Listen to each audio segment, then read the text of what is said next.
उनकी हर जगह पे उनकी नज़र आप पे होगी या आपकी नज़र उन पे होगी, यानी कहीं आप उससे बच नहीं सकते। तो अब बच नहीं सकते हैं तो उसका रास्ता क्या करेंगे? तो हमारे साथ जो भी पैनलिस्ट हैं उनसे हम पूछेंगे कि बचने के लिए क्या करना, या उनसे नहीं बचना हो तो उनका उपयोग क्या कर सकते हैं। तो हमारे साथ साइकोलॉजिस्ट हैं मैम उमा अरोरा, डॉक्टर उमा अरोरा, उनसे शुरुआत करते हैं। मैम, ये जो स्क्रीन टाइम ज़्यादा है लोग देख रहे हैं वो तो हकीकत है, तो उसका सीधा हम उपाय पे आ सकते हैं कि आप क्या उससे बचने के लिए क्या किया जा सकता है या बचना जरूरी है क्या? सर ने बोला कि ये जो स्क्रीन का उपयोग है वो हमारे जीवन का एक हिस्सा बन चुका है, इसको कोई भी डिनाई नहीं कर सकता है। हम लोग ने बहुत सोचा इसके बारे में कि इसको अपनी लाइफ से हटा सकते हैं, लेकिन नतीजा तो ये निकला है कि स्क्रीन उपयोगी भी है। तो अगर कोई चीज़ उपयोगी है तो उसको अपनी लाइफ से हम हटा नहीं सकते हैं। और ये हर सदी में हर एक चीज़ के साथ हुआ है। जब भी कोई आविष्कार हुआ है उसके साथ कुछ ना कुछ उसका नेगेटिव और पॉजिटिव जुड़ा है। और अच्छी बात यह है कि एक सोसाइटी ने कुछ सहन करके उसमें से कुछ अच्छा निकाला है। भूख प्यास निकट नहीं आए, भूख प्यास निकट नहीं आए, मोबाइल जब हाथ में आए। तो I think this is kind of like a definition for mobile. तो आई थिंक ये जो mobile, see in business world there is a very famous strategy called dog fooding.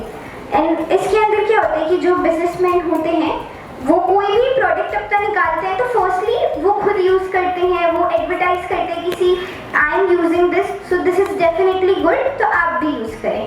But what's really great is that when we find an exception, so एक ऐसी business category है जहाँ पर वो जैसे स्क्रीन बेस्ड टेक्नोलॉजी,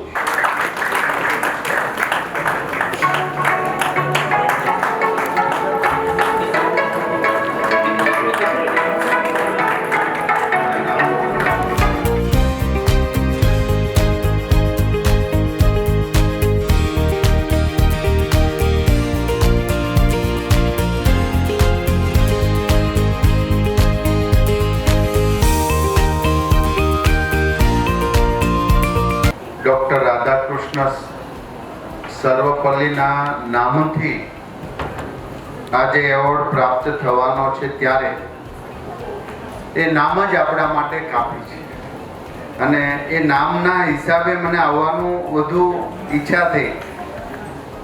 તો રામરાજ્ય વખતે આવું ઇન્ફ્રાસ્ટ્રક્ચર હતું ન હતું, મોબાઈલ ફોન ન હતો, ઇન્ટરનેટ ન હતું, લાઇટ ન હતી, કાર ન હતું, રોડ સડક પર કંઈ ન હતું, તો સુખ ક્યાં? એક કેળવણી સાથે શિક્ષણમાં આપણે કંઈ ક્ષતિ તો રહી રહી છે અને માટે અમે આ વર્ષેથી પહેલો પ્રયાસ કર્યો છે।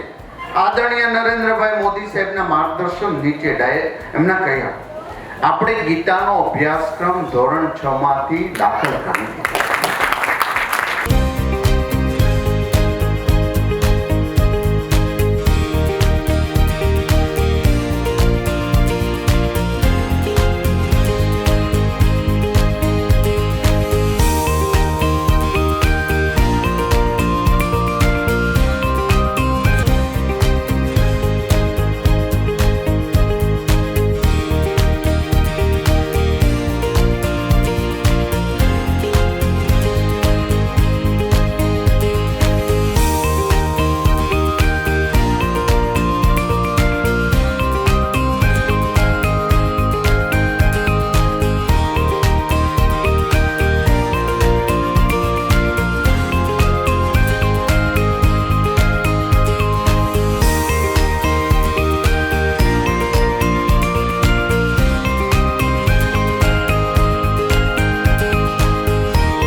મેં આજ એવોર્ડ ફંક્શન હતો જે શહેરની અંદર જે લોકો સામાજિક ક્ષેત્રે શૈક્ષણિક ક્ષેત્રે જે પોતાનું યોગદાન આપ્યું. શિક્ષા પદ્ધતિ એટલે કે રાષ્ટ્ર માટે સૌથી મહત્ત્વની વાત છે બાળકોના ઘડતર માટે.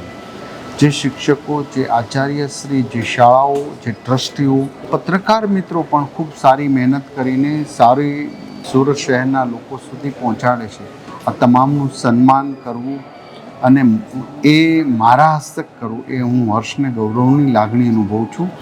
ગુરુજનો માટે કોઈ પણ શિક્ષક એટલે ગુરુજન અને એમનું સ્થાન સમાજમાં ઊંચું હોવું જોઈએ.